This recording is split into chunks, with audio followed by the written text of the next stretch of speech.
Hola, muy buenos días para todos. Muy bienvenidos a esta charla que les está ofreciendo Pago Simple. Me presento con ustedes. No me es posible a mí prender la cámara. Yo no voy a ser la speaker del día de hoy. Va a ser César Rodríguez. Solamente quiero darles la bienvenida. Mi nombre es Carolina Monroy. Soy gerente de 180 Pensamiento Productivo. Y estoy aquí para darles la bienvenida, para darles la apertura a César Rodríguez, que va a ser nuestro speaker del día de hoy. Quisiera iniciar contándoles que Pago Simple, pensando en todo esto que está pasando, en la coyuntura que está viviendo el planeta entero, pensando en esta nueva manera que está invitándonos el mundo de reinventarnos, en la manera de actuar, en la manera de pensar, en la manera de trabajar desde nuestras casas, como con rutinas distintas, pensando y queriendo aportarle a sus clientes, como siempre lo ha hecho, desarrolló y nos invitó a nosotros para poder darles varias charlas. Vamos a hacer una charla semanal donde queremos darles herramientas, donde Pago Simple y nosotros queremos acompañarlos en este espacio para que podamos construir o reinventarnos en nuestra manera, en esta nueva manera de vivir. Entonces, pues gracias a Pago Simple por invitarnos, gracias a Pago Simple, parte de todos los clientes con esto que les están ofreciendo. Quisiera como hacer dos aclaraciones técnicas antes de presentarles a César. Lo primero es que el chat lo tenemos desactivado para recibir las preguntas de parte de ustedes y los comentarios solo a través de el icono de preguntas y respuestas, como ya algunos lo han venido haciendo. Y desde allí les vamos a contestar al final de la intervención de César, después de que les cuente todo lo que viene a contarles el día de hoy. Vamos a leer 2, 3 preguntas que nos parezcan pertinentes o que de pronto veamos repetitivas en el chat, para poderlas contestar de manera, eh, digamos, aquí enfrente de todos. Sin embargo, las que de pronto no alcancemos a responder, porque el espacio es de 1 hora y vamos a tener 15 minutos adicionales de espacio de preguntas, se las vamos a responder por correo electrónico, ¿sí? Al final se lo estaremos enviando a sus correos electrónicos. Les presento ahora sí a nuestro speaker del día de hoy. Él se llama César Rodríguez. Es un consultor, facilitador desde hace más de 20 años, así que tiene muchísima experiencia en el tema, no solo en el tema que va a abordar hoy, sino en temas de desarrollo organizacional, de gestión humana, docente universitario, hace entrenamientos, desarrollo de competencias, reestructuraciones en temas de gestión humana, con clientes tan importantes como el Banco de la República, Bancoldex, la Bolsa de Valores, entre muchos otros que como para no nombrarles más. Entonces, el tema que nos trae hoy es construyendo el mejor escenario para trabajar desde casa, como tips, herramientas que ustedes se puedan llevar en todo esto que es el home office y es lo que nos trae el día de hoy acá. Entonces, para no quitarles más tiempo de la charla, porque sé que no vinieron a escucharme a mí, sino vinieron a escuchar a César, los dejo en manos de César Rodríguez, así que bienvenidos. Carolina, muchas gracias. Buenos días, bienvenidos. Mi nombre es César Rodríguez, como lo mencionó Carolina. Soy psicólogo. Vengo trabajando desde hace ya bastantes años en los procesos de desarrollo organizacional, el talento humano, liderazgo y consolidación de equipos en diferentes organizaciones. Y esto que estamos viviendo hoy en día, que nos convoca a una situación de vida muy diferente a lo que estábamos acostumbrados antes, pues nos está llevando a una serie de retos y de, digamos, de exigencias a los cuales algunos de nosotros, de quienes están conectados a este webinar, digamos, ya habían comenzado a vivirlo, de pronto algunos no, y es el integrar dos contextos importantes y es el trabajo y la casa físicamente incluso en un solo lugar, ¿sí? En mi caso, por ejemplo, como consultor, he venido trabajando desde casa ya hace un tiempo. Ahora estoy todavía más abocado a hacer otras cosas, incluso teniendo ese recorrido a hacer cosas diferentes, porque habitualmente, por ejemplo, los entrenamientos tenían un componente presencial importante, pero en este momento ya los entrenamientos son virtuales. O sea que incluso para las personas que ya venían trabajando desde casa en algunos aspectos, ha habido cambios en la forma de funcionar frente a toda esta situación. Y para aquellos que no estaban trabajando desde casa, sino siempre tenían que desplazarse a su lugar de trabajo, con mayor razón, esta situación implica una serie de exigencias nuevas y una serie también de conversaciones y acuerdos nuevos. Ese es el foco que vamos a tener en nuestra charla del día de hoy. Vamos a dar un pequeño contexto de cómo afrontamos ciertas situaciones de cambio y a partir de ahí vamos a entrar a mirar este nuevo contexto de trabajo que responde a una situación, primero muy particular, segundo muy poco tradicional, porque si nos vamos a los antecedentes, en el mundo no habíamos vivido una experiencia como esta jamás. Habíamos vivido pandemias, sí, situaciones mucho más focalizadas, pero ninguna que nos restringiera tanto en términos de condiciones de movilidad, de estar enfocados en los hogares, de unas medidas preventivas que fueran como tan exigentes para todos. Así que no hay ningún antecedente previo. Hay algunos similares, pero no exactamente iguales a esto, por lo cual tampoco es que hayan unas recomendaciones de experiencias previas que hayan funcionado, que tengan ya certeza. Todos en este momento estamos viéndonos expuestos a probar, a experimentar, a equivocarnos, a buscar qué es lo que sí nos funciona, a corregir lo que no, de forma tal que nos permita resolver las situaciones tanto de familia como de trabajo de la mejor manera posible. Por eso el foco de esta charla, digamos, se centra en tips y en elementos que vale la pena tengamos en cuenta. No está previsto como un tema muy técnico en términos de estas son las herramientas tecnológicas, esto es lo que podrían hacer en términos de conversaciones específicas, sino un paneo general de cuáles son los elementos que vale la pena tener en cuenta y hacer una serie de reflexiones de cómo cada uno de ustedes lo está abordando a título personal, porque también las condiciones de cada uno son diferentes. Entonces, bienvenidos, muchísimas gracias y pues vamos a comenzar. Yo voy a desactivar el video para que podamos concentrarnos puntualmente en lo que es nuestra conversación. Permítanme un segundo. Muy bien. Esta situación que estamos viviendo, como lo mencionábamos, nos mueve muchísimos aspectos. Aspectos relacionales, aspectos de comunicación, aspectos netamente técnicos, me refiero a tecnología, espacio físico, ya vamos a hablar de esos aspectos, pero también nos mueve a nosotros emocionalmente. Quisiera comenzar esta charla haciéndoles una pregunta, que cada uno de ustedes piense en un ejercicio, que lo vaya haciendo mentalmente, que se lo vaya imaginando, de forma tal que podamos ir también conectándolos con este tema. Me gustaría que cada uno de ustedes pensara de forma general un lugar en su casa que a ustedes les genere comodidad, un lugar donde ustedes se sientan tranquilos, un lugar donde ustedes se sientan seguros. ¿Sí?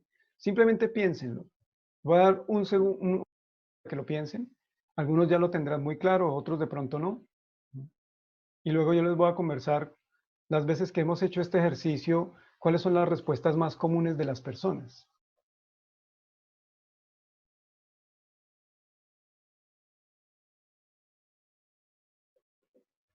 Bien, muchas personas cuando hacemos este ejercicio piensan dentro de su casa. Obviamente la casa tiende a ser un lugar seguro, un lugar de una zona de comodidad, pero dentro de la casa específicamente los lugares que más mencionan las personas son la habitación, por ejemplo. Algunos, siendo más específicos, la cama, ¿sí? Otros, por ejemplo, el estudio, donde se sientan a leer, se sientan a resolver temas. Algunas otras personas normalmente nombran incluso el baño, ¿sí? Les da mucha tranquilidad, mucha comodidad. Algunos se sienten mucho más seguros y tranquilos en la ducha, piensan, reflexionan, etcétera, etcétera. Entonces, mencionemos esos cuatro sitios: la habitación, la cama, el baño, el estudio, ¿sí? De forma general. La pregunta que les hacemos a las personas y que quiero que ustedes se hagan es, ¿por qué esos espacios son seguros? ¿Qué es lo que les da a ustedes la sensación de comodidad? Lo que la mayoría de las personas nos responden es que esos espacios son espacios conocidos. Son espacios donde la gente sabe lo que sucede. De cierta manera tienen control de lo que ocurre allí, ¿sí? Saben cómo están dispuestos los objetos que necesitan, si es el estudio, los libros, el computador, sus papeles, sus documentos, etcétera, etcétera. Si es en el baño, pues saben dónde está dispuesto todo, el jabón, cepillo de dientes. Si es la habitación, saben cómo les gusta tener la cama o la silla o el espacio que conocen y que manejan, porque eso les da seguridad. Finalmente, esa zona de comodidad se caracteriza porque es una zona segura, es una zona donde yo conozco lo que sucede allí y no percibo que haya alguna situación amenazante frente a esa tranquilidad. ¿De acuerdo? Eh, Cuando nosotros nos vemos expuestos, como ha sido toda esta situación de la pandemia a nivel mundial, a una situación que ya amenaza un poco esa seguridad, ese conocimiento que nosotros tenemos de la forma de comportarnos allí, del control que tenemos sobre las circunstancias, normalmente eso implica que nos pasamos de una zona de seguridad, de una zona de confort, a una zona de preocupación. Comenzamos a tener preguntas, conversaciones con nosotros mismos o con otras personas asociadas a qué estará pasando, esto cómo se resolverá, esto es una situación nueva, esto es algo que yo no conocía, tiene un componente de aspectos diferentes a lo que yo controlo habitualmente. Puede que algunos elementos los conozca, puede que algunos otros elementos no los conozca. Entonces, eso genera ciertas emociones que generan cierta preocupación. Como mencionó Carolina, en el taller en este programa que tenemos de Pago Simple, y muchas gracias por esta oportunidad, van a haber diferentes encuentros y en uno de esos encuentros se va a trabajar un poco más sobre este tema emocional. Pero hablemos de que la zona de preocupación ya comienza a involucrar otro tipo de emociones, alguna preocupación, alguna inquietud, alguna incertidumbre, ¿sí? Y mientras esa preocupación se mantenga, pues nos vamos a mantener en esa zona. En algunas ocasiones, las personas saltan a una zona de ansiedad cuando realmente necesitan tener más información y más control de la situación y no saben qué sucede, no tienen acceso a esa información, no tienen acceso a posibilidades de hacer cosas que les permita ganar más tranquilidad o más manejo. Eso también les genera una serie de sensaciones de ansiedad. Entonces quiero invitarlos nuevamente a hacer un ejercicio mental. Piensen cada uno de ustedes en la reacción emocional que tendrían frente a unas situaciones que yo les voy a mencionar. No quiero que respondan nada en el chat ni en preguntas y respuestas, pero simplemente pregúntense cómo reaccionarían en cualquiera de estas tres zonas. Me explico. Quiero que ustedes se pregunten cómo se sentirían antes de esta pandemia, antes de esta situación de estar restringidos en casa, en tener que salir y tomar un vehículo, coger un bus o coger su carro o su medio de transporte y desplazarse a su oficina. ¿Sí? ¿En qué zona estarían? ¿Es una zona cómoda? ¿Lo conocen? ¿Conocen la ruta? ¿Están en una zona de preocupación o están en una zona de ansiedad? Entonces piensen cada uno cómo es eso. Ahora piensen en esta situación. Piensen que están en su casa, están descansando y toman un libro para leer. ¿En qué zona estarían? ¿Estarían cómodos o también estarían preocupados? ¿Estarían pensando más bien en la comida o estarían en una zona que les angustiaría? O piensen que van a hacer una actividad física, digamos que van a salir a trotar. Repito, no en estas condiciones, ¿sí? No en las que estamos actualmente de restricción. En el pasado, ustedes salen a hacer ejercicio, salen a caminar, salen a trotar en la mañana. ¿En qué zona les ubica eso? ¿Cómo los hace sentir? Ahora piensen, por ejemplo, en que van a hacer una actividad de riesgo, un ejercicio de riesgo, de esos ejercicios de adrenalina. Se van a botar en paracaídas. ¿Sí? Algunos podrán decir, yo nunca he pensado hacer eso, no me gustaría. A otras personas podría interesarles muchísimo, les puede llamar la atención y eso los ubica o en la zona de preocupación o en la zona de ansiedad o algunos lo ven como una situación cómoda que les gustaría probar pero no les preocupa ni nada ni les genera otro tipo de emociones negativas. Con este simple ejercicio lo que quiero que ustedes se pregunten es lo que para mí es una zona de seguridad frente a unas actividades que yo realizo diariamente no es una zona de preocupación o de seguridad para otras personas. Cada uno de nosotros vive su contexto laboral, familiar, social, ¿sí? Lo vive de una forma diferente, tiene un manejo emocional diferente de las situaciones. Entonces, lo que para mí es una zona de comodidad, puede que para otra persona sea una zona de preocupación o incluso una zona de ansiedad. Eso es importante tenerlo presente en este momento porque cada uno de nosotros nos hemos visto abocados a crear un espacio de trabajo desde casa. Los que tienen a veces un espacio mixto, conozco casos de personas que por la naturaleza de su trabajo pueden hacer algunas cosas en casa, pero de todos modos tienen que seguir saliendo a cumplir algunos resultados, a brindar un servicio, etcétera. Así que tienen una situación mixta, pero la condición de cada persona es diferente y por ello el manejo emocional y por ello el manejo de los acuerdos y por ello el manejo de las relaciones con otras personas también varía, ¿sí? Entonces, quisiera preguntarles, y voy a hacerles una pregunta formal para que esta sí me la respondan en el sistema, ¿sí? Voy a proyectarles acá.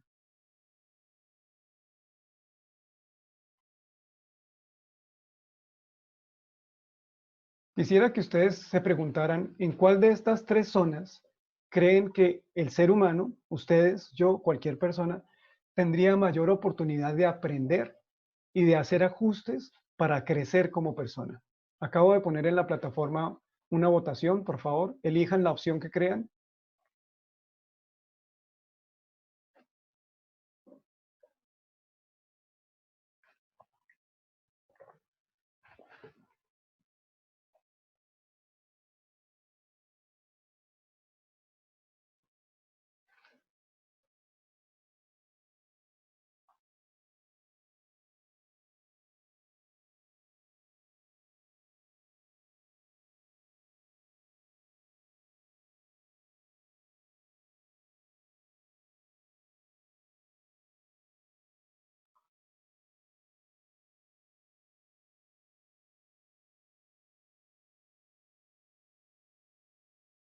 Perfecto, 30 segundos más para darle tiempo a alguien que escoja su opción.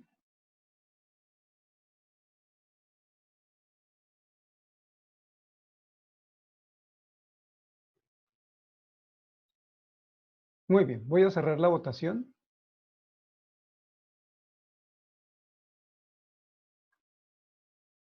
Y si ustedes se dan cuenta, ustedes como grupo, la mayoría de las personas eligió que en la zona de comodidad es la zona donde mayor posibilidades de aprendizaje hay, ¿sí? El segundo grupo de respuestas apunta a que en todas las zonas podemos aprender, ¿sí? Ok, bueno, aquí se me fue una opción alternativa que vamos a ver más adelante. Voy a descartarla, la de planeación y organización del trabajo. Les pido disculpas allí. Y el punto en el que menos se está planteando es la zona de ansiedad. Bueno, permítanme comentarles que estamos de acuerdo en un aspecto, ¿sí? Y es que en la zona donde mayor posibilidad hay de aprender, bueno, voy a mencionar la zona donde menor posibilidad hay de aprender, y es en la zona de ansiedad, ¿sí? Si nosotros nos vamos a pensar en cómo funcionamos como seres humanos emocionalmente, cuando estamos en una zona cómoda, ya tenemos conocimiento de lo que ocurre ahí, tenemos la tranquilidad porque sabemos cómo controlar de pronto lo que pueda ocurrir allí. Entonces, normalmente la oportunidad de aprendizaje ahí es menor. Hay muchas personas que plantean que en las tres zonas podríamos aprender. Ok, digamos que eso es una posibilidad. Pero donde mayor posibilidad de aprendizaje tenemos es en la zona de preocupación. Porque en la zona de seguridad todo lo conocemos. Eso nos relaja de cierta manera y no nos reta mucho a ver cómo podemos resolver los temas. Cuando hay algo que nos inquieta, cuando hay algo que nos genera curiosidad o nos genera cierta incomodidad sin pasar todavía a la zona de ansiedad, eso nos reta a buscar alternativas para saber cómo vamos a resolver esa situación, cómo vamos a ganar mayor conocimiento para resolverlo o qué experiencias tienen otras personas frente a eso que les está ocurriendo. Sin embargo, cuando pasamos a la zona de ansiedad, normalmente el ser humano tiende también, cuando se ve amenazado, y la ansiedad es una emoción muy fuerte, tiende a reaccionar.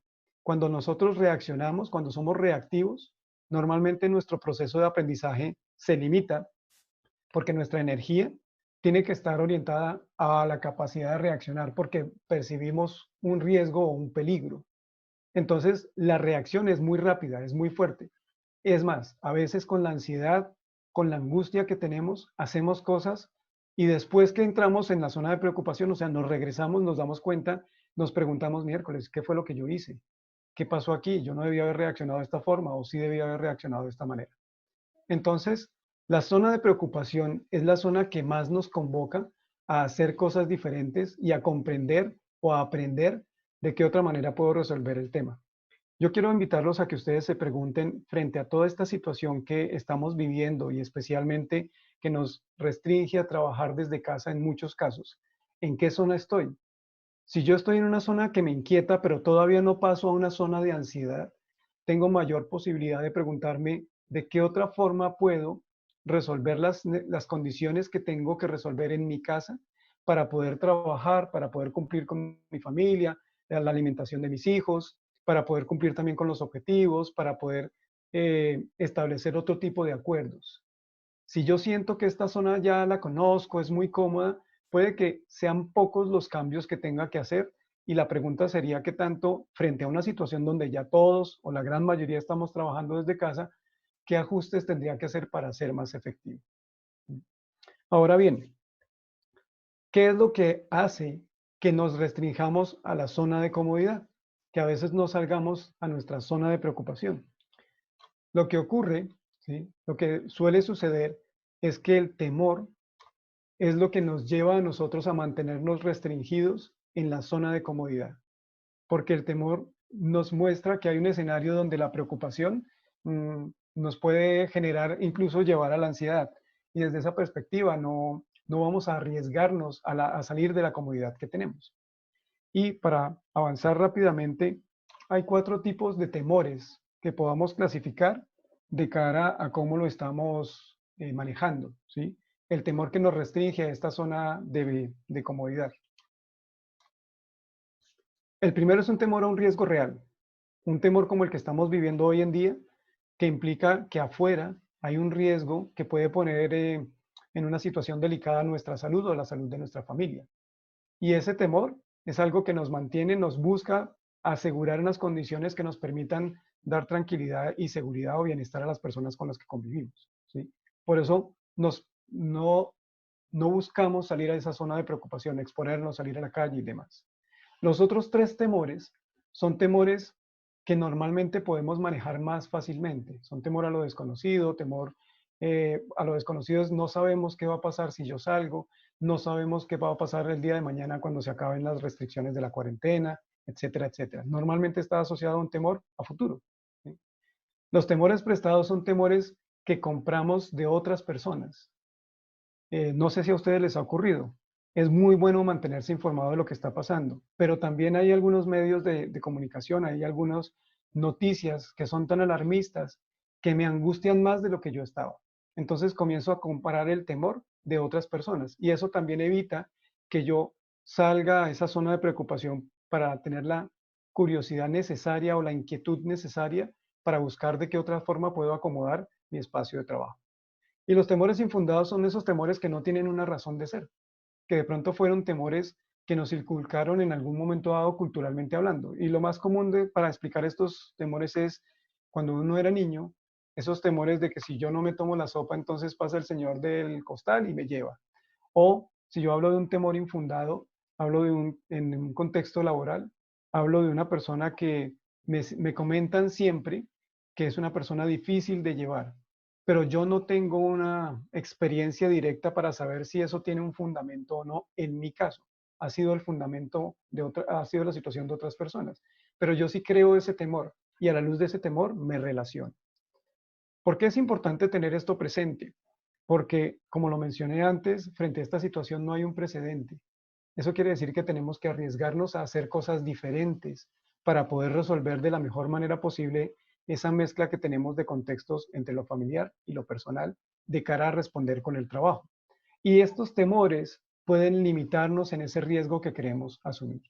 Esto lo vamos a abordar un poquito más en términos del manejo emocional en otra de las charlas, como lo mencionó Carolina. Y quisiera entonces concentrarnos un poco más en lo que vamos a profundizar de las recomendaciones para crear el mejor contexto de trabajo desde casa.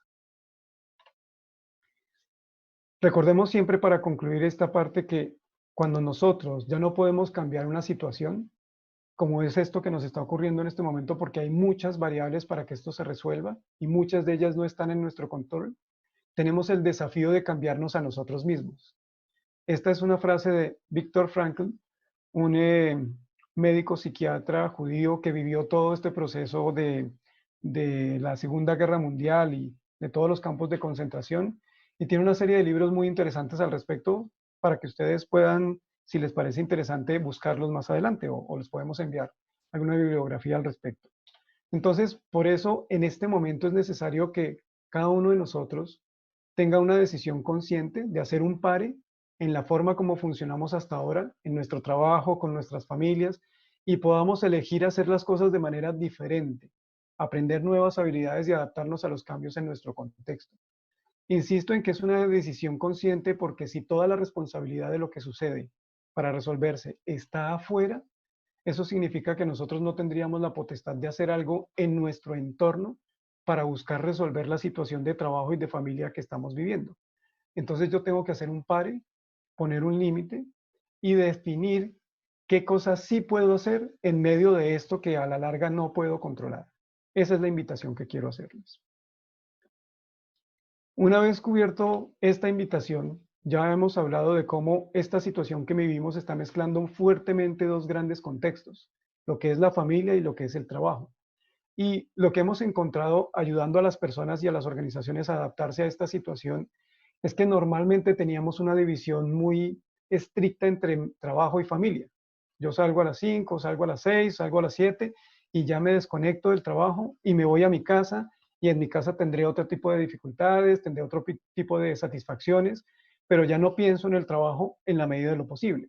Y en este momento la situación nos está mezclando tanto los dos contextos que a veces no es fácil diferenciar hasta dónde es tiempo de mi casa, hasta dónde es tiempo del trabajo, qué elementos debo tener en cuenta para poder tener una mejor relación en mi casa, porque ahora permanezco más tiempo allí. A veces la distancia también ayudaba a resolver algunas dificultades o algunos roces que teníamos y por la noche estábamos más calmados. Ahora no, ahora estamos todo el tiempo en casa.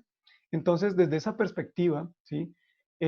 Pensemos que cada uno de nosotros tiene una serie de contextos diferentes y esos contextos implican si yo vivo solo, cómo manejo la situación, si yo tengo hijos pequeños, vivo con mi familia, cómo manejo esta situación, si tengo hijos más grandes, no sé, de 15 años hacia arriba, el contexto para mí es otro.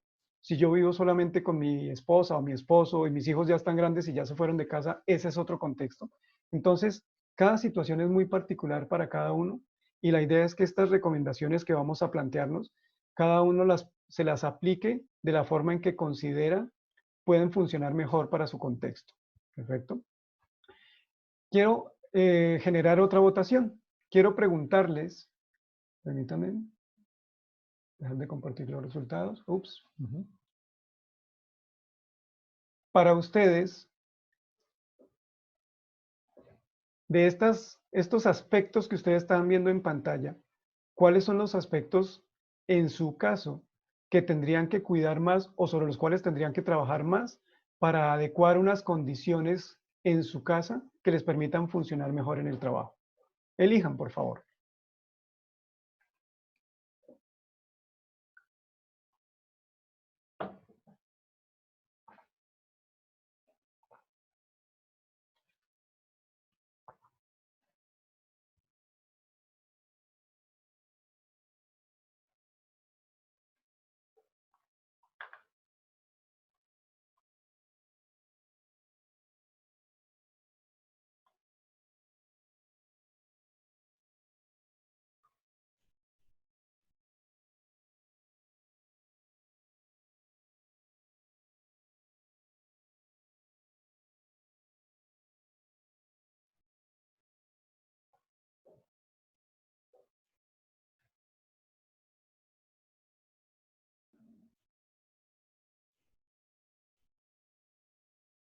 Perfecto, creo que ya se estabilizaron las votaciones. Pues demos 30 segundos más para que elijan las opciones.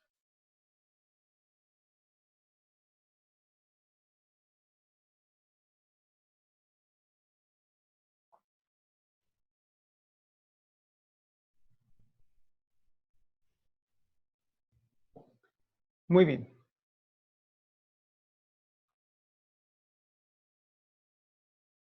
Voy a compartir los resultados. En este momento ustedes pueden ver cómo el manejo del tiempo está llevando el 59% de las respuestas.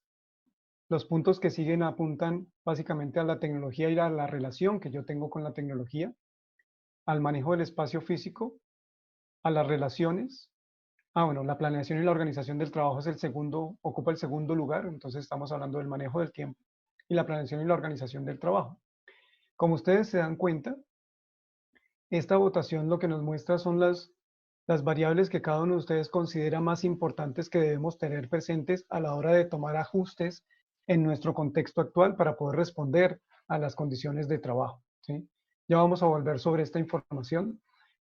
Todas las 6 variables que ustedes ven acá, o los 6 aspectos que ustedes están viendo acá, son fundamentales para comenzar a ajustarnos en términos de cómo vamos a manejar el contexto de trabajo, ¿sí?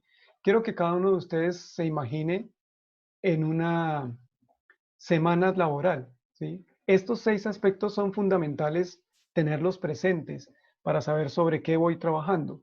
Ahora, como estaba mencionando antes, el contexto de vida de cada persona hace que algunos elijan más, por ejemplo, la forma de interactuar con otros o mi relación con la tecnología o como vimos ahorita, el manejo de nuestro tiempo, que es el que estaba en primer lugar, o el segundo lugar está el sexto aspecto, que es la forma en que planeamos y organizamos el trabajo. Quiero que cada uno de ustedes piense cuáles de estas son las que más impactan en mi condición de vida hoy. Todas son importantes, o sea, sobre todas deberíamos poder tomar alguna acción para ir adecuando nuestro contexto de familia, trabajo y que funcione mejor, pero para cada uno la relevancia varía de acuerdo a esa forma en que vivimos. Entonces vamos a hablar de estos 6. Particularmente nos vamos a centrar en lo que es el manejo de nuestro tiempo y en la forma en que planeamos y organizamos el trabajo por las votaciones que tuvimos, y lo vamos a hacer de la siguiente manera. Cualquiera de estos aspectos, cualquiera de estas variables, vale la pena analizarla desde la perspectiva de un antes, un durante y un después. Un antes de iniciar mi jornada laboral, el día de trabajo o la semana laboral, qué es lo que yo debo hacer, qué es lo que yo debo tener en cuenta, preparar, asegurar o garantizar.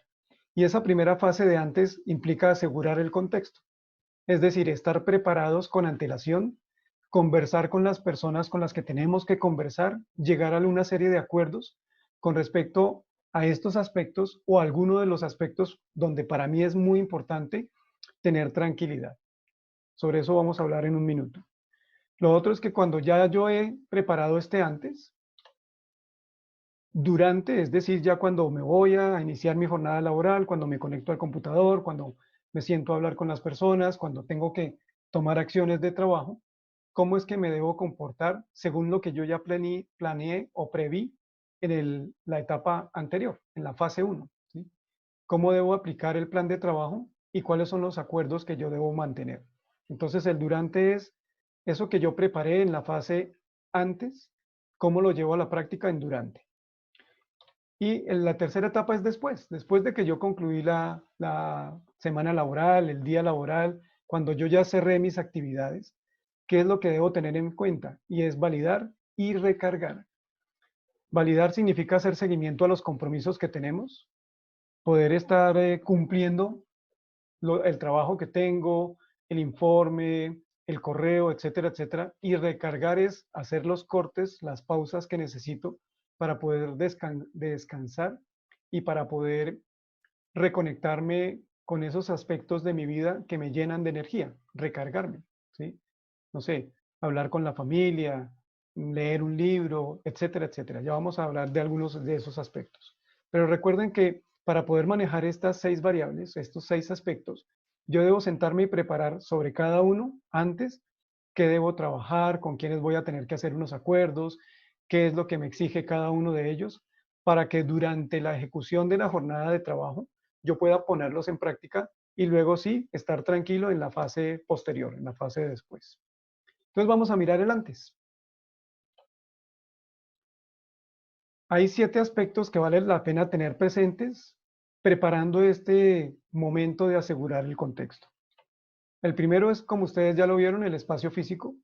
El espacio físico significa qué tanto yo logro tener en las condiciones de vida en mi hogar un espacio que me permita conectarme, concentrarme con el trabajo. Eso significa, en la gran mayoría de los casos, sentarme con un computador, poder tener un espacio que tenga la privacidad necesaria, la iluminación adecuada, que idealmente sea silencioso, que no tenga distracciones, que no esté al lado de una ventana donde uno vea a la gente que pasa en la calle, que sea un espacio cómodo, pero que no sea tan cómodo que me genera a mí tanto nivel de relajación que me lleve otra vez a la zona cómoda. Y entonces ya fácilmente me desenfoco. O sea, tiene que garantizar un espacio de comodidad, pero no tan cómodo que tenga un sofá, que esté cerca de la cama, que yo diga voy a descansar 5 minutos y me recueste y me quedé dormido. El espacio debería tener una buena ventilación y debería tener cierto aislamiento de ser posible. Ahora, esas son las recomendaciones ideales. ¿Eso qué significa?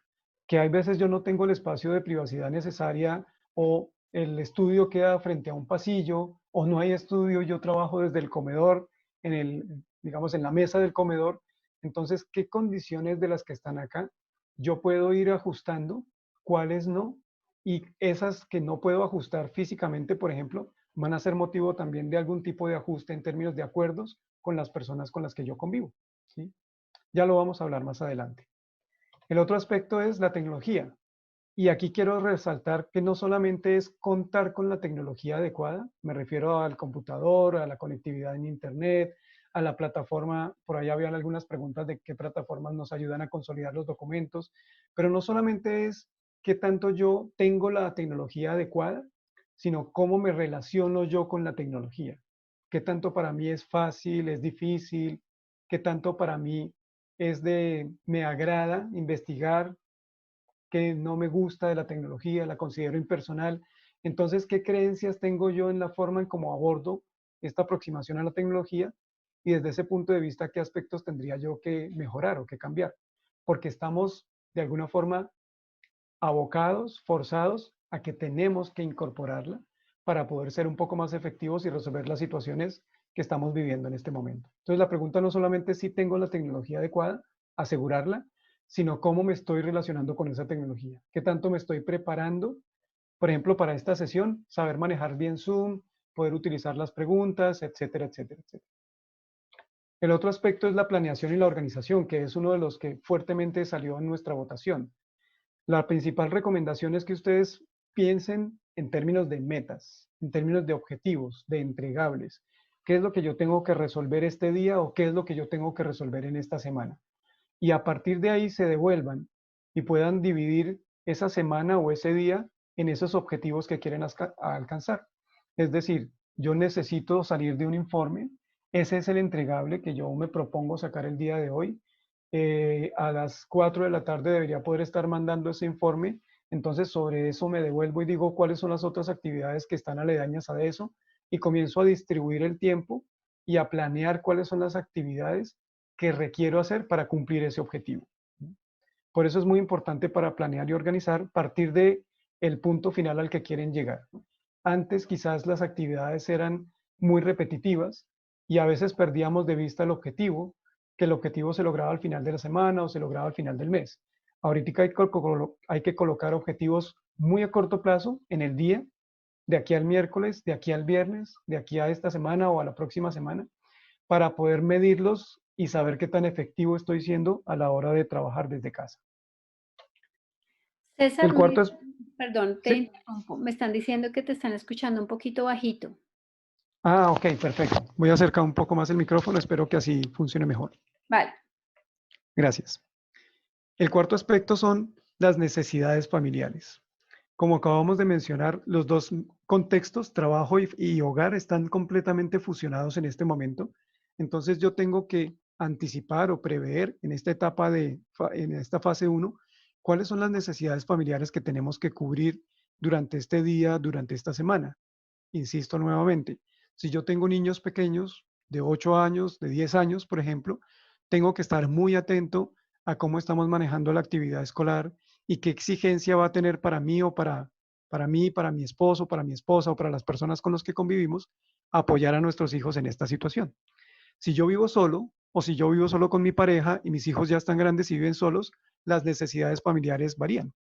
Entonces, es muy importante que yo, digamos, como adulto en esta casa o con mi pareja si vivo con ella, eh, haga como un balance de cuáles son esas necesidades puntuales que estamos teniendo y cómo las vamos a resolver. Uno de los temas que hemos encontrado trabajando con las personas en esta situación, especialmente personas mayores, digamos, la mentalidad que tenía es que el señor, habitualmente, el hombre, salía temprano en la mañana, eso todavía persiste hoy en día, suena curioso, pero todavía persiste, y llegaba en la tarde después de trabajar, entonces muchas de las actividades, así la esposa sí trabajara, pero como ambos, los niños estaban en el colegio, ambos tenían unos horarios donde podían salir, pero prevalecía todavía la creencia de que el señor llegaba a hacer otras actividades y la esposa llegaba a cumplir con ciertas labores más del hogar. En este momento, las personas están, digamos, los casos que hemos visto de parejas que funcionan así, están todo el tiempo en casa. Entonces, eso les ha cuestionado mucho esa creencia, porque la esposa espera más participación de él y él todavía no sabe exactamente cómo relacionarse. Realmente no sabe, no lo comprende. Y eso implica la necesidad de establecer unas conversaciones de cómo esta situación los está involucrando a ambos. Entonces, los roles tan tradicionales no son tan funcionales en este momento. Por eso es muy importante identificar claramente esas necesidades, cuáles son las mínimas que vamos a satisfacer y cómo las vamos a satisfacer. Puede que ahorita ya no podamos salir con los niños a jugar al parque, pero sí podemos jugar con los niños en la casa. Entonces, ¿cómo lo vamos a hacer? Eso es algo que hay que identificar, por eso en el antes. El quinto aspecto son los tiempos y horarios. Ese fue otro de los aspectos en la votación que salió fuertemente.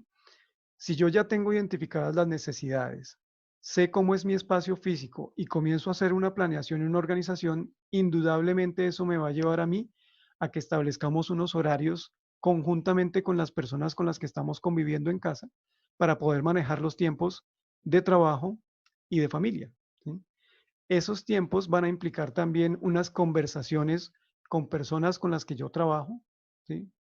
Unas conversaciones con mi líder, con mi jefe, unas conversaciones con mis colaboradores para establecer unos horarios que nos faciliten, digamos, llegar a algunos puntos en común. Me explico. Antes yo paraba mi jornada a las 12:30, salía a almorzar, de pronto iba a un restaurante, compraba mi almuerzo y regresaba. Ahora tengo que hacer una pausa es para hacer el almuerzo, ir, comer el almuerzo, atender de pronto a mis hijos también y reiniciar. Entonces hay cierta flexibilidad que implica que sí podemos seguir trabajando algunos aspectos como lo veníamos haciendo, me refiero a cumplir con un horario, pero no de la misma forma como lo veníamos haciendo. Es importante poder replantear cuáles son esos tiempos de pausa y cuáles son las ganancias en tiempo que estamos teniendo, ya lo vamos a ver en qué aspectos. El sexto factor es la ayuda y los recursos que vamos a necesitar. Es decir, es importante identificar con qué personas convivo yo, qué personas pueden apoyarme o cómo podemos apoyarnos mutuamente para colaborar en estas necesidades familiares, en estas necesidades del espacio físico, de cómo manejarlo, en cómo trabajar la tecnología, etcétera, etcétera, etcétera. Esta mañana estaba en un taller virtual donde un señor que debe tener unos 65 años en la videoconferencia siempre necesitaba la ayuda, entendíamos que era de su nieta, que le ayudara a manejar ciertos elementos de la tecnología. Y fue un pacto que establecieron ellos dos y para ninguno de los que estábamos en el taller era un obstáculo que viéramos a la niña ayudándole a él a acomodar algunos elementos de su computador para que pudiera responder los ejercicios que estábamos trabajando. Así que hay ciertos recursos, ciertas ayudas, ciertas conversaciones que necesitamos tener identificadas para saber cómo resolver ciertos aspectos. Los domicilios, por ejemplo. O sea, vale la pena hacer como una especie de inventario de quiénes y cómo nos podemos ayudar. Y finalmente, identificar cuáles son los acuerdos que yo necesito establecer con estas personas en estas situaciones para saber cómo los voy a resolver. Es decir, yo trabajo desde el comedor de mi casa. Entonces voy a pedirles el favor que hoy tengo una conferencia entre 10 a 12. Le explico abiertamente a todas las personas en mi casa que de 10 a 12 al máximo posible no pasen corriendo, pasen despacio, procuren no pasar por este lado para que no se vean en la imagen, etcétera, etcétera. Tenemos casos donde obligatoriamente se ve porque se ve hacia la cocina, bueno, entonces que pasen en la forma más ordenada posible, etcétera, etcétera, etcétera. O sea, ¿cuáles son los acuerdos, los pedidos que yo le voy a hacer a las personas con las que convivo para que todos podamos tener un contexto tanto de convivencia como de trabajo más adecuado posible? el principal elemento para que todos estos aspectos se integren, funcionen, es la conversación. En eso queremos hacer un énfasis primordial. Es decir, es muy importante sentarnos, habiendo preparado mis ideas claras en estos 7 aspectos, sentarnos con las personas con las que estamos reunidas, así sean niños pequeños, y comenzar a explicarles que el tema ha cambiado, que ahora yo estoy más tiempo en casa, la mamá también está más tiempo en casa, por ejemplo, o con quienes yo conviva, y que necesitamos funcionar con algunos cambios para que todos podamos estar bien, para que todos podamos asegurar ciertos horarios y ciertas necesidades que tenemos que cubrir. Hacemos mucho énfasis en esto porque yo debo tomar la iniciativa de convocar a las personas con las que convivo, generar un mensaje de solidaridad y de apoyo mutuo y poder establecer esos acuerdos y esos compromisos. ¿Tú en qué me puedes ayudar? ¿Yo en qué te puedo ayudar? ¿Cómo funcionamos entre esta hora y esta hora? Aquí voy a hacer la pausa hoy que sí tengo el tiempo para colaborar con el almuerzo. Mañana no, pero tú sí podrías, etcétera, etcétera. El durante, cuando vamos a el día, ¿cómo debemos manejar el día? Aquí hay una serie de recomendaciones. La primera es fundamental y supremamente básica, pero como psicólogo hemos encontrado cómo esta situación de cuarentena genera un impacto psicológico y emocional muy fuerte en las personas y una de las preocupaciones que se está teniendo ahorita en salud mental es el tema de la depresión. Entonces, muchas personas eh, comienzan sin darse cuenta a caer en un síntoma depresivo porque ven que no es necesario arreglarse tanto porque yo voy a estar trabajando desde teletrabajo, de pronto no me baño, solo me pongo una blusa, una camisa y ya, eso es lo que se ve. Pero lo que hemos visto es que hay ciertos hábitos que vale la pena mantenerlos para que la persona se sienta activa y aborde esta situación desde una perspectiva diferente. Entonces suena muy obvio, discúlpenme en lo básico de la recomendación, pero es fundamental que partamos del concepto de casi que yo voy a salir de casa, así no lo voy a hacer. Me levanto, me baño, me arreglo, ¿sí? Me arreglo, me visto. Habrá algunos cambios. Hay clientes donde uno ya no va con corbata, pues no me pongo la corbata para la videoconferencia, pero sí me arreglo para poder tener un efecto psicológico que me disponga a mí a poder trabajar. Y lo segundo es que yo soy referente para otros donde yo vivo. Entonces, que también sea un ejemplo para otros y nos ayude a manejar la situación. El segundo aspecto es tener un foco en la planeación. Vimos en la etapa, en la fase uno, en el antes, que es importante definir los tiempos y es importante planear cuál va a ser las metas que yo voy a lograr al día, a la semana o cada 2 días y a la semana. Entonces yo debo enfocarme en esa planeación que establecí. Eso es muy importante. Debo verificar si estoy haciendo las cosas que me propuse y va a hacer. El tercer aspecto es utilizar el espacio físico. Si yo ya logré adecuar que el computador esté viendo a una pared y esa pared me facilita que no pasen personas por detrás y me siento cansado, entonces levanto el computador y me ubico en un sofá, ahí ya cambio el contexto y el contexto no es el favorable. Entonces, utilicemos el espacio físico que adecuamos, de la mejor forma que adecuamos, pero obliguémonos un poco a ser disciplinados de forma tal que el hábito también me mantenga en una actitud diferente a la hora de trabajar desde casa.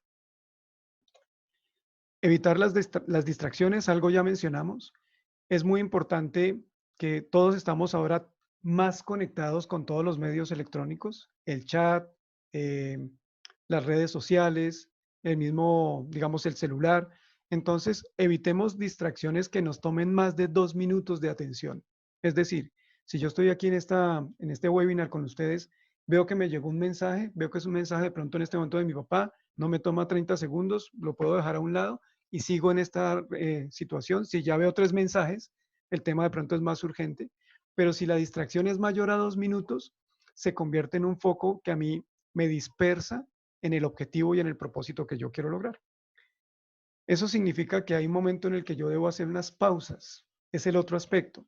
Una principal recomendación es que podamos tomar pausas, lo que ahora cobra más relevancia de pausas activas, ¿sí? Se recomienda que dejamos cada 45 minutos más o menos, yo pueda hacer una pausa no mayor a 5 minutos que me permita a mí estirarme un poco, reconectar con el cuerpo, respirar y volver a retomar la actividad. Recuerden que las jornadas largas, por ejemplo, frente al computador, agotan, pero los periodos prolongados de descanso también distraen. Entonces, habrá unos puntos de corte en el día donde yo pueda tomar un descanso más largo, pero máximo cada 45 minutos tomar un breve descanso, ponerse de pie, dar una vuelta, 2, 3 minutos y retomar. Un elemento supremamente importante y que se está convirtiendo también en un foco de dificultad actualmente es que no vemos la forma de poner un límite a la jornada laboral. La principal recomendación es que yo trate al máximo posible de establecer horarios similares a los que tenía anteriormente en la modalidad presencial.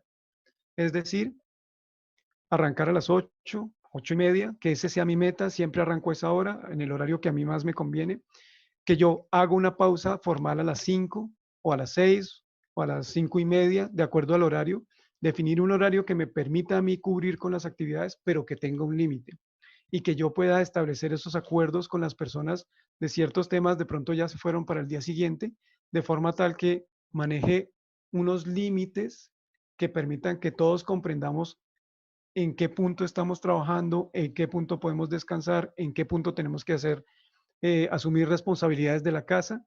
Y esa claridad a todos les ayuda a saber cómo desenvolverse en el día a día.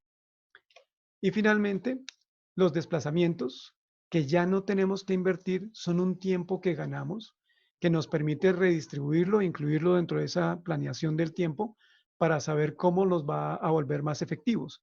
Muchas de las recomendaciones es que esa hora al día, esas 2 horas al día que yo gané porque no me estoy desplazando, las pueda invertir en resolver algunos temas familiares y en descansar y en recargarme, en reconectar con la familia. Muy bien. El después, que es muy puntual, muy específico, implica que yo haga una revisión de cómo estoy cumpliendo con esta disciplina, con estas actividades, y que haga las pausas que necesito hacer para recargarme y tener la suficiente energía para afrontar al día siguiente. Recuerden que todos los expertos recomiendan preferiblemente dormir entre 7 y 8 horas. La recomendación no tiene que ver con un tema ni social, ni tiene que ver con un tema de productividad solamente. Tiene que ver con un tema fisiológico. En un proceso, nuestro organismo, digamos que durante el sueño, el cerebro hace una especie de proceso de limpieza, de una limpieza de cómo, digamos que hay unos elementos ahí muy fisiológicos, pero es una limpieza que ayuda a que las neuronas funcionen mucho mejor al día siguiente, como cuando uno apaga el computador y el computador tiene que, al encenderse, hace unas actualizaciones y queda listo para funcionar. Y ese proceso toma entre 7 y 8 horas. Cuando uno duerme menos de eso, comienza a sentir con el paso del tiempo mucho agotamiento y no se siente lo suficientemente efectivo. Entonces, esta situación ha tenido también unas ganancias en términos de tiempo, algunas condiciones de trabajo, en algunos casos más relajadas, lo que puede ayudarme a descansar y aprovechar ese tiempo y hacer las pausas que yo necesito para poder recargar energía, alimentarnos bien, distraernos, de pronto leer, conversar con otros, retomar ese componente social, aun cuando sea desde una perspectiva virtual. El después es muy sencillo, es validar cuáles son los compromisos que tengo que cumplir y hacer los descansos que requiero, las pausas que requiero para poder recargar mi energía.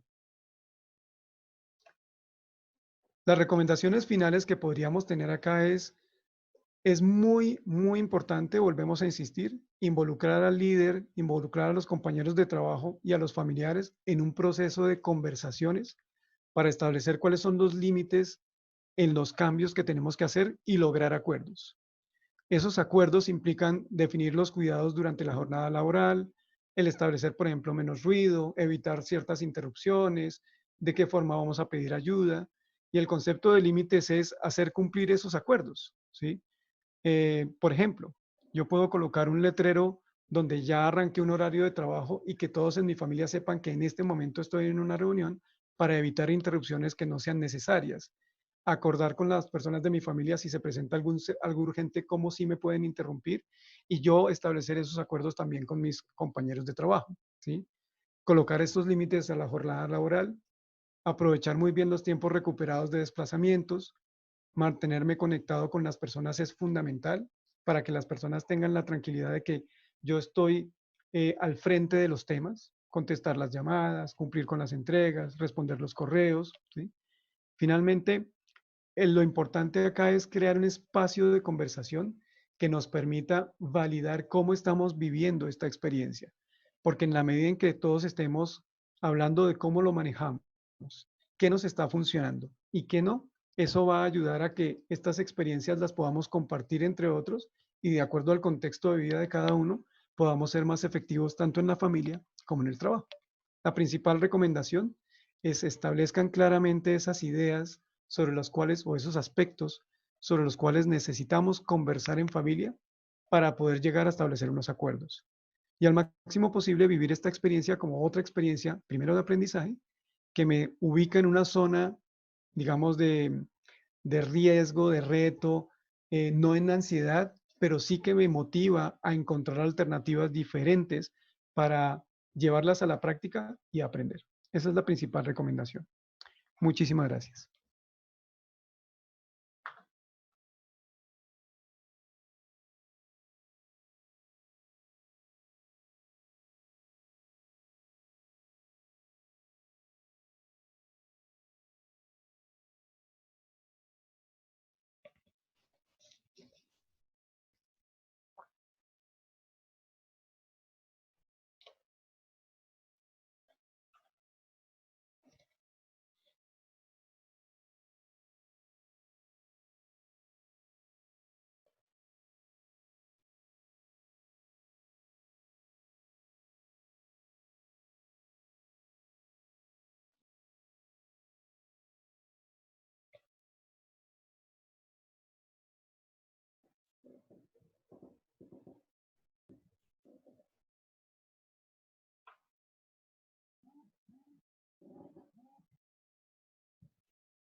Entiendo, según lo que habíamos pactado al inicio, eh, que vamos a tener un breve espacio de preguntas. Sí, realmente había una pregunta sobre el tema del almacenamiento de la información, que era una que nos han enviado por correo, porque ahorita no tenemos preguntas en el chat. Ok, perfecto. Eh, digamos que el propósito de esta charla, como lo mencionamos al inicio, no apunta necesariamente a un elemento técnico.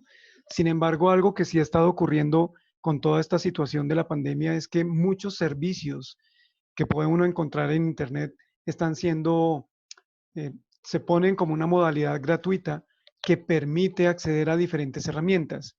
Hay dos servicios que en este momento están utilizando algunas organizaciones para consolidar información, por ejemplo, ¿sí? Eh, que se llaman, por ejemplo, Notion y ZenKit, que son herramientas, de ahorita lo colocamos en el chat, que son herramientas que están permitiendo funcionar para las empresas que funcionan es a través de Internet, no se requiere una plataforma muy sofisticada y permite ir centralizando un poco la información y los documentos. Es decir, ahí ya puedo yo ir consolidando algunos aspectos para que no estén todo el mundo manejando diferentes versiones de un mismo documento.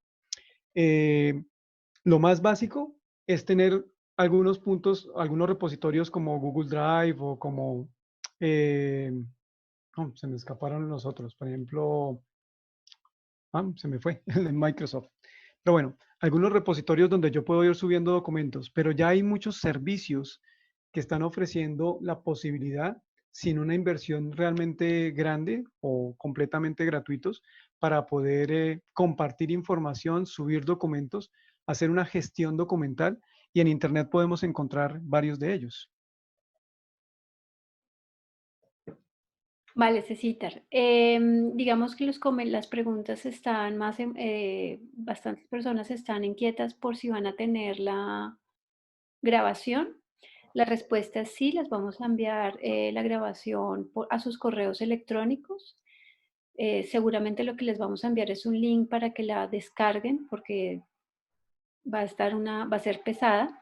Entonces no se preocupen que la van a tener.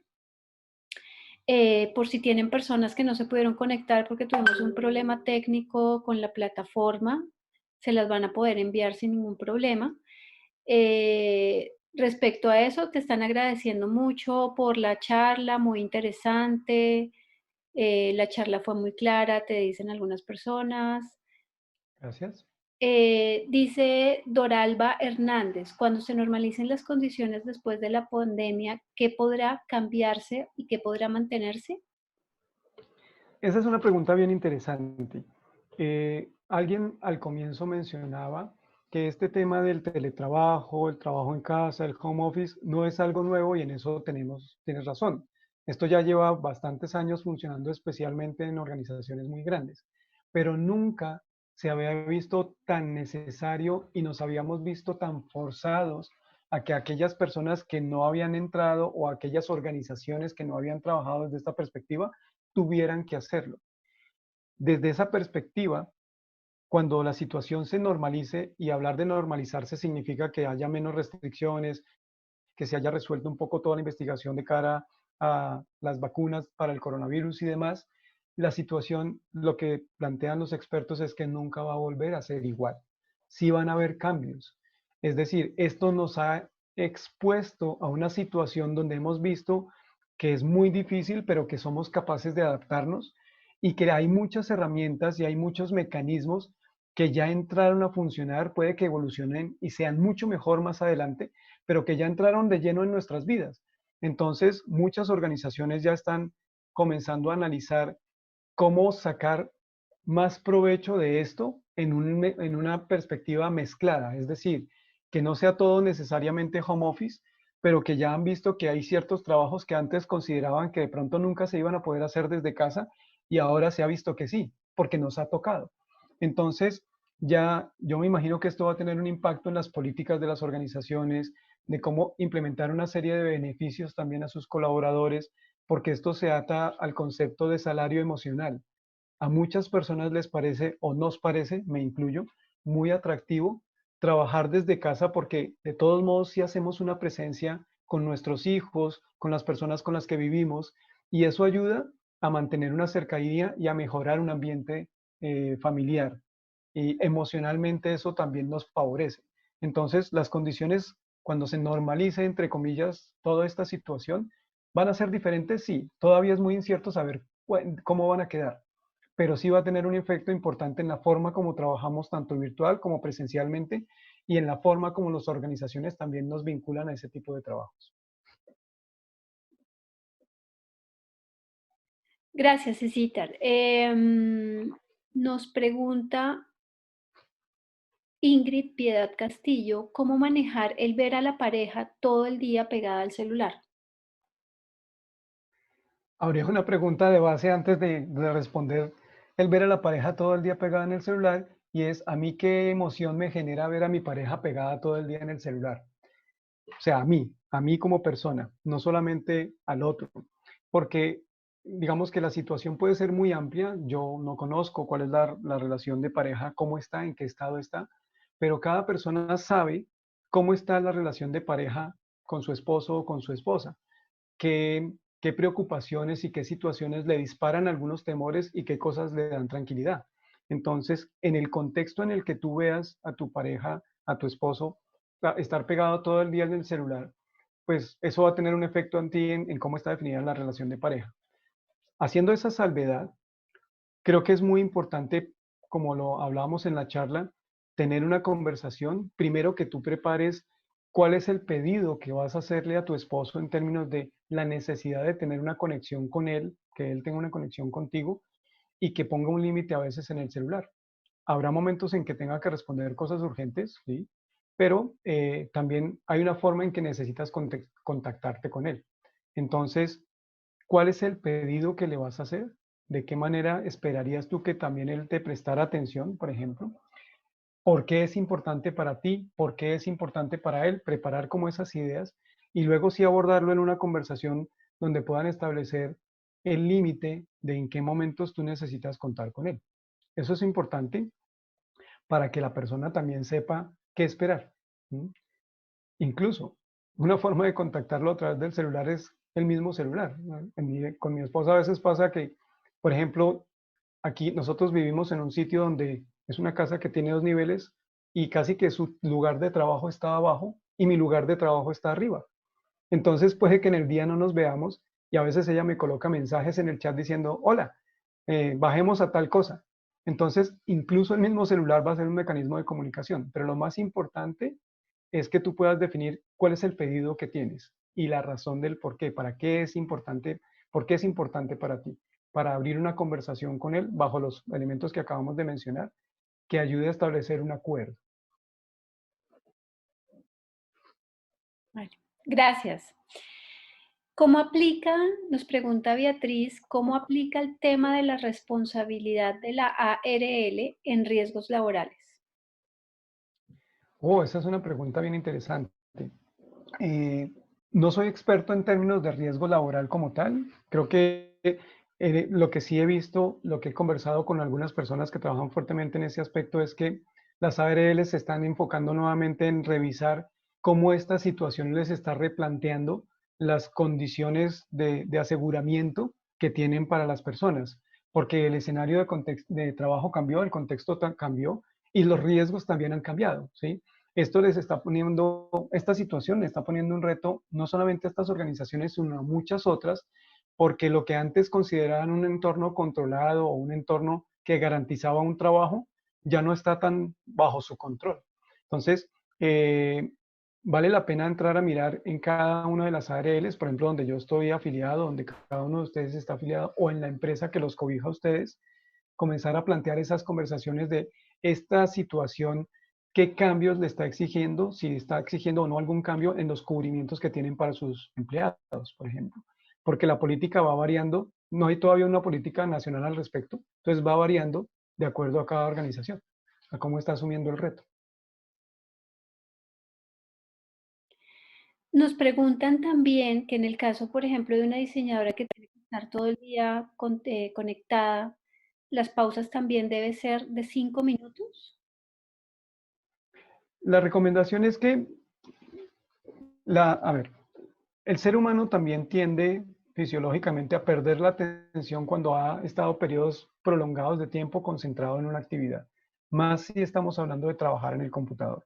Cuando estamos hablando de estos márgenes de tiempo pueden ajustarse a la condición de cada persona, porque además físicamente hay personas que tienen alguna limitación, tienen una, no sé, cirugía en la columna o tienen algún malestar en las rodillas, etcétera, etcétera. Entonces, cada caso particular sí vale la pena evaluarlo, ¿sí? Pero lo común es que esas tandas de 45 minutos, una hora, por ejemplo, esta charla, llevamos sentados una hora y 10 minutos más o menos, si estábamos conectados antes un poco más.